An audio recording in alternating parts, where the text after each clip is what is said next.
ഇവര് തുടങ്ങി.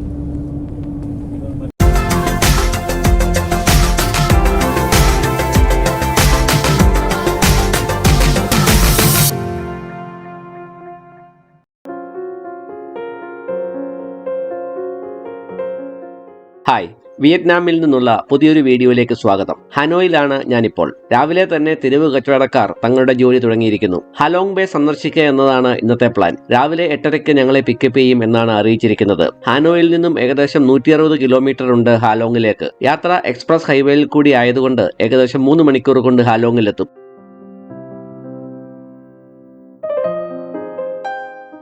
1901 1911 ഇടയിൽ ഫ്രഞ്ച് കൊളോണിയൽ ഭരണകൂടം സ്ഥാപിച്ച ഹാനോയ് ഓപ്പറ ഹൗസ് ആണിത്. പാരീസിലെ പാലൈസ് ഗാർണിയറിന്റെ മാതൃകയിൽ നിർമ്മിച്ചിരിക്കുന്ന ഇത് ഹാനോയുടെ വാസ്തുവിദ്യാ ലാൻഡ്മാർക്കുകളിൽ ഒന്നായിട്ടാണ് കണക്കാക്കപ്പെടുന്നത്.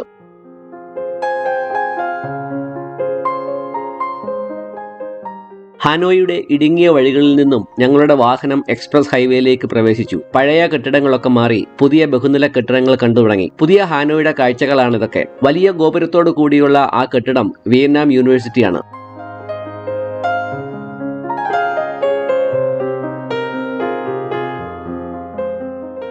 ഞങ്ങളിപ്പോൾ പകുതി ദൂരം പിന്നിട്ട് കഴിഞ്ഞിരിക്കുന്നു. ചെറിയൊരു വിശ്രമത്തിനായി വാഹനം നിർത്തിയിരിക്കുകയാണ് ഇപ്പോൾ.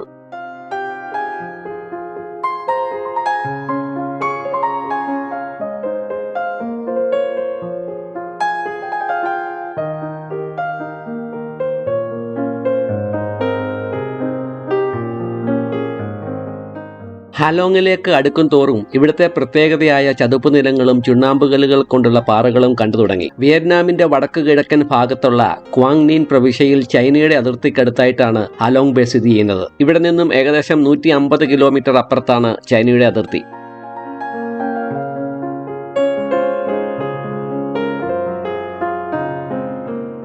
ഞാനിപ്പോൾ തുവാൻ ചൗ മറീന ഹാർബറിലാണ്. വിയറ്റ്നാമിലെ ഏറ്റവും വലിയ തുറമുഖം എന്ന നിലയിൽ ഗിന്നസ് വേൾഡ് റെക്കോർഡ് നേടിയ മനുഷ്യനിർമ്മിത തുറമുഖമാണ് Tuan Chau marina harbour. 1,11,000 square metre വിസ്തീർണവും 8 കിലോമീറ്റർ നീളമുള്ള ഈ തുറമുഖത്ത് 2000-ലധികം ബോട്ടുകളുണ്ട്. ഹാലോങ് ക്രൂയിസ് യാത്ര ബുക്ക് ചെയ്ത വിനോദസഞ്ചാരികൾ ഈ ഹാർബറിൽ നിന്നാണ് ടൂർ ആരംഭിക്കുന്നത്. ലോകമെമ്പാടുമുള്ള ആഡംബര നൗകകളും കപ്പലുകളും ഈ ഹാർബറിലുണ്ട്. 8,000 സന്ദർശകരെ വരെ കൈകാര്യം ചെയ്യാൻ കഴിയുന്ന ഈ ഹാർബറിൽ യാത്രക്കാരെ പിന്തുണയ്ക്കുന്നതിനായി സൂപ്പർ മാർക്കറ്റ് ഏരിയ, കുട്ടികളുടെ കളിസ്ഥലം, ക്ലിനിക്കുകൾ, പോസ്റ്റ് ഓഫീസ്, സൗജന്യ വൈഫൈ, യാത്രാ വിവര മേഖല തുടങ്ങിയ സൗകര്യങ്ങൾ ക്രമീകരിച്ചിട്ടുണ്ട്. ഞങ്ങളുടെ ബോട്ട് റെഡിയാണ് എന്ന് ഞങ്ങളുടെ ഗൈഡ് അറിയിച്ചു. 1-ലധികം ടൂർ സംഘങ്ങളാണ് ഈ ബോട്ടിൽ യാത്ര ചെയ്യുന്നത്. നിങ്ങൾക്ക് വേണമെങ്കിൽ പ്രൈവറ്റ് ബോട്ടും വാടകയ്ക്കെടുക്കാം, പക്ഷേ അത് എക്സ്പെൻസീവ് ആയിരിക്കും. ഞങ്ങളുടെ ബോട്ട് പതുക്കെ ഹാർബറിൽ നിന്നും നീങ്ങി തുടങ്ങി. കാഴ്ചകളെ കാണാൻ എല്ലാവരും മുകളിലത്തെ ഡെക്കിലേക്ക് തിരക്കിട്ട് കയറി തുടങ്ങി. ആകാശം മേഘാവൃതമാണ്. വിവരിക്കാൻ കഴിയാത്ത വിധം പ്രകൃതി ഭംഗി നിറഞ്ഞ ഒരു ലോകത്തേക്കാണ് ഞങ്ങൾ പോകുന്നതെന്ന് പിന്നീടാണ് ഞങ്ങൾക്ക് മനസ്സിലായത്. ഹാലോങ് ബേ എന്നത് യുനെസ്കോയുടെ ലോക പൈതൃക സ്ഥലവും വിയറ്റ്നാമിലെ ക്വാങ് നീൻ പ്രവിശ്യയിലെ പ്രശസ്തമായ ഒരു വിനോദസഞ്ചാര കേന്ദ്രവുമാണ്. ഹാലോങ് എന്ന പേരിന്റെ അർത്ഥം താഴേക്കിറങ്ങുന്ന മഹാസർപ്പം എന്നാണ്. വിവിധ ആകൃതിയിലും വലിപ്പത്തിലുമുള്ള ആയിരക്കണക്കിന് ചുണ്ണാമ്പുകല്ലുകളും തുരുത്തുകളും കൊണ്ട് നിറഞ്ഞതാണ് ഈ ഉൾക്കടൽ.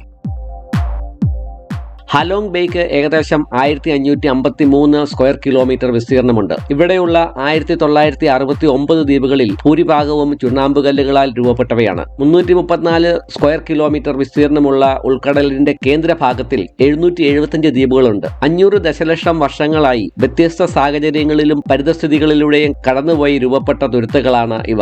ഉഷ്ണമേഖല ആർദ്ര കാലാവസ്ഥയുടെ സ്വാധീനത്താൽ ഈ ഉൾക്കടലിലെ ചുണ്ണാമ്പുകല്ലുകളുടെ പരിണാമം 20 ദശലക്ഷം വർഷം എടുത്തു. പ്രദേശത്തെ പരിസ്ഥിതിയുടെ വൈവിധ്യം, ഉഷ്ണമേഖല നിത്യഹരിത ജൈവവ്യവസ്ഥയും കടൽ തീര ജൈവവ്യവസ്ഥയും ഉൾപ്പെടെയുള്ള ഒരു ജൈവ വൈവിധ്യം ഇവിടെ സൃഷ്ടിച്ചു. ഹാലോങ് ബേ 14 പ്രാദേശിക പുഷ്പയിനങ്ങളുടെയും 60 പ്രാദേശിക ജന്തുജാലങ്ങളുടെയും ആവാസ കേന്ദ്രമാണ്. ഒരു ഫെങ്ക്ലിൻ ലാൻഡ്സ്കേപ്പായ ഈ ദ്വീപുകളെല്ലാം 500 മുതൽ 100 മീറ്റർ വരെ ഉയരമുള്ള ഒറ്റയ്ക്ക് സ്ഥിതി ചെയ്യുന്ന ഘടനകളാണ്. നിരവധി പുരാവസ്തുക്കൾ കണ്ടെടുത്തിട്ടുള്ള ഈ പ്രദേശത്ത് 10,000-കണക്കിന് വർഷങ്ങൾക്ക് മുമ്പ് ചരിത്രാതീത മനുഷ്യരുടെ സാന്നിധ്യം ഉണ്ടായിരുന്നുവെന്ന് ചരിത്ര ഗവേഷണ സർവേകൾ തെളിയിച്ചിട്ടുണ്ട്.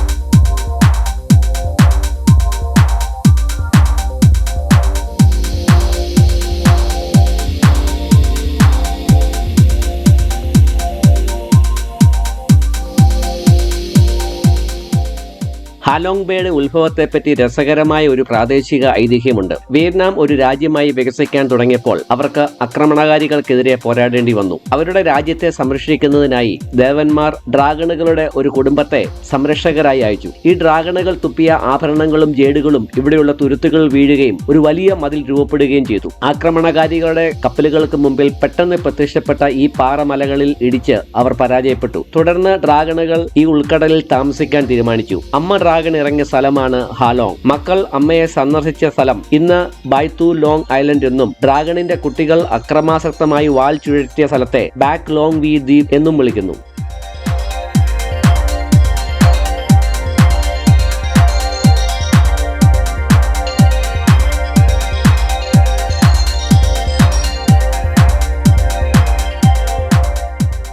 ഭക്ഷണവും സ്നാക്സും ഒക്കെ ഉൾപ്പെടെയാണ് ഈ ക്രൂയിസ് യാത്ര.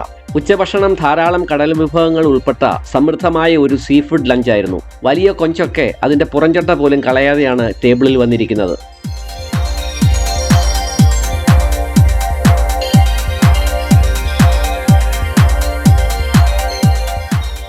4 മത്സ്യബന്ധന ഗ്രാമങ്ങളിലായി ഏകദേശം 1600 ആളുകളുള്ള ഒരു കമ്മ്യൂണിറ്റി ഹാലോങ് ബേയിൽ ഇന്നും താമസിക്കുന്നുണ്ട്. ഇവിടുത്തെ ആഴം കുറഞ്ഞ വെള്ളത്തിൽ കാണുന്ന 200 ഇനം മത്സ്യങ്ങളും 450 വ്യത്യസ്ത ഇനം കക്കകളുമാണ് അവരുടെ ഉപജീവന മാർഗം. വെള്ളത്തിൽ പൊങ്ങിക്കിടക്കുന്ന ഈ ഗ്രാമത്തിലെ ആളുകൾ പിടിക്കുന്ന മത്സ്യങ്ങളും കക്കകളുമൊക്കെയാണ് ഇവിടുത്തെ ഹോട്ടലുകളിലും ക്രൂയിസ് ബോട്ടുകളിലും നമുക്ക് ലഭിക്കുന്നത്.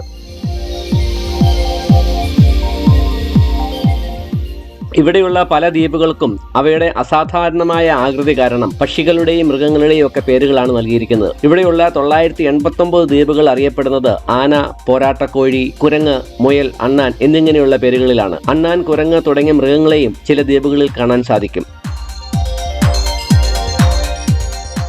ആകർഷകമായ ഗുഹകളും ഗ്രോട്ടോകളും കൊണ്ട് നിറഞ്ഞതാണ് ഹാലോങ് ബേ. നിലവിൽ ഹാലോങ് ബേയിൽ 60 ഗുഹകളും ഗ്രോട്ടോകളും കണ്ടെത്തിയിട്ടുണ്ട്. തീർച്ചയായും നിരവധി ഗുഹകൾ ഇനിയും ഒളിഞ്ഞിരിപ്പുണ്ട്. അവയിൽ ഏറ്റവും പ്രധാനമായതും വലിയതുമായ ഗുഹ 12,000 ചതുരശ്ര മീറ്ററിലധികം വിസ്തീർണമുള്ള സങ്സോട്ട് ഗുഹ അല്ലെങ്കിൽ സർപ്രൈസ് ഗുഹയാണ്. സങ്സോട്ട് ഗുഹ സമുദ്രനിരപ്പിൽ നിന്ന് 25 മീറ്റർ ഉയരത്തിലാണ് സ്ഥിതി ചെയ്യുന്നത്. ബോഹോൺ വാർഫിൽ നിന്ന് 100-ലധികം കൽപ്പടവുകൾ കയറിയാൽ നിങ്ങൾ സർപ്രൈസ് ഗുഹയുടെ പ്രവേശന കവാടത്തിലെത്തും. സർപ്രൈസ് ഗുഹയിലേക്ക് നയിക്കുന്ന പാത മരങ്ങളാൽ മൂടപ്പെട്ടിരിക്കുന്നു. ഗുഹയുടെ പ്രവേശന കവാടം വളരെ ഇടുങ്ങിയതാണ്. എന്നാൽ ഗുഹയ്ക്കുള്ളിലെ സ്ഥലം വളരെ വലുതുമാണ്. ഒരു പ്രധാന ലോക പൈതൃക സ്ഥലം എന്ന നിലയിൽ സർപ്രൈസ് ഗുഹയ്ക്ക് ചുറ്റുമുള്ള പ്രകൃതി നന്നായി സംരക്ഷിക്കപ്പെട്ടിരിക്കുന്നു.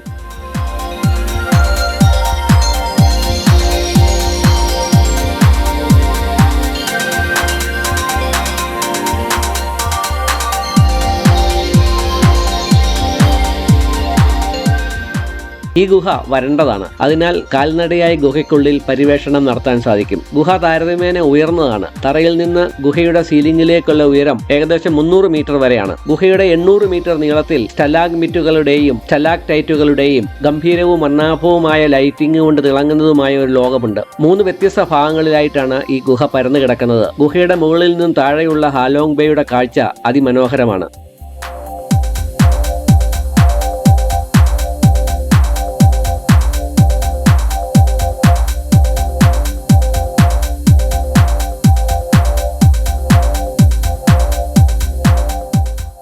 കയാക്കിങ്ങും പരമ്പരാഗത മീൻപിടുത്തത്തിന് ഉപയോഗിക്കുന്ന ബോട്ടിലുള്ള യാത്രയുമൊക്കെ ഈ പാക്കേജിൽ ഉൾപ്പെട്ടതാണ്. സ്പീഡ് ബോട്ടിന് കൂടുതലായി പേ ചെയ്യണം. ഞങ്ങൾ സ്പീഡ് ബോട്ടും പരമ്പരാഗത ബോട്ടും ട്രൈ ചെയ്തു. സ്പീഡ് ബോട്ടിൽ ക്രൂയിസ് ബോട്ടുകൾ പോകാത്ത സ്ഥലങ്ങളിലൊക്കെ അവർ കൊണ്ടുപോവുകയും ഈ തുരുത്തുകൾക്കൊക്കെ അതിന്റെ പേരുകൾ എങ്ങനെയാണ് കിട്ടിയതെന്ന് വിവരിച്ചു തരികയും ചെയ്യും.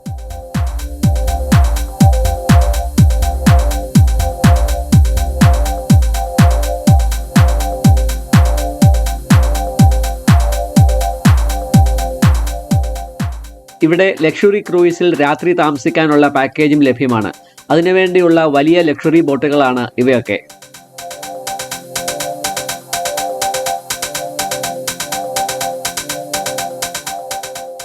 ഹാലോങ് ബേയിലെ മറ്റൊരു ആകർഷണമാണ് ടീ ടോപ്പ് ഐലൻഡ്. ചന്ദ്രക്കലയുടെ ആകൃതിയിലുള്ള കടൽത്തീരമുള്ള ഈ ദ്വീപ് ശാന്തതയ്ക്കും മനോഹരമായ നിശ്ചലമായ നീലജലത്തിനും പേരുകേട്ടതാണ്. റഷ്യൻ ബഹിരാകാശ യാത്രികനായ ഗർമാൻ ടിറ്റോവിന്റെ ബഹുമാനാർത്ഥമാണ് ദ്വീപിന് ഈ പേര് നൽകിയത്. 110 മീറ്റർ ഉയരമുള്ള ഒരു പർവ്വത ശിഖരമാണ് ഇവിടുത്തെ ഒരു ആകർഷണം. അതിന്റെ കൊടുമുടിയിലെത്താൻ ഏകദേശം 450 പടികൾ കുത്തനെ സഞ്ചരിക്കണം. ശരിക്കും സാഹസികത നിറഞ്ഞ ഒരു ട്രെക്കിംഗ് ആണത്. ഏകദേശം 30 മിനിറ്റ് കയറ്റത്തിന് ശേഷം ഹാലോങ് ബേയുടെ വിശാലമായ കാഴ്ച നമ്മുടെ ക്ഷീണമെല്ലാം അകറ്റും.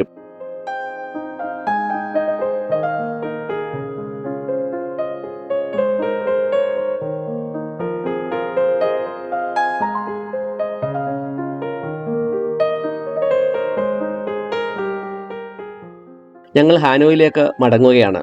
ഒരു ദിവസം മുഴുവനും റിലാക്സ് ചെയ്തുകൊണ്ട് ആസ്വദിക്കാൻ പറ്റിയ ട്രിപ്പാണ് ഹാലോങ് ബേ ക്രൂയിസ്. ഈ വീഡിയോയിൽ ഉൾപ്പെടുത്താത്ത പല കാഴ്ചകൾ ഇനിയും ഹാലോങ്ങിലുണ്ട്. ഇതിന്റെ പാരിസ്ഥിതികവും സാംസ്കാരികവുമായ പ്രാധാന്യവും അതിശയകരമായ പ്രകൃതി ദൃശ്യങ്ങളും ഹാലോങ്ങിനെ പ്രകൃതി സ്നേഹികൾ തീർച്ചയായും സന്ദർശിക്കേണ്ട സ്ഥലമാക്കി മാറ്റുന്നു. ഹനോയിൽ എത്തിയപ്പോൾ രാത്രി 9 മണി കഴിഞ്ഞു. ഹാനോയുടെ രാത്രി കാഴ്ചകൾ കാണാമെന്ന് കരുതി തെരുവിലേക്കൊന്നിറങ്ങി. വാണിജ്യ സ്ഥാപനങ്ങളും തെരുവുകളുമൊക്കെ നിയോൺ ലൈറ്റിന്റെ പ്രകാശത്താൽ തിളങ്ങുകയാണ്. ആഘോഷങ്ങളും തെരുവ് ഷോപ്പിങ്ങുകളും മാർക്കറ്റ് ഷോകളും ഒക്കെയായി തെരുവ് നല്ല തിരക്കിലാണ്. തെരുവ് ഭക്ഷണം കഴിച്ചും ചെറിയ ഷോപ്പിങ്ങുകൾ നടത്തിയും ഞാനും അവരിൽ ഒരാളായി മാറി.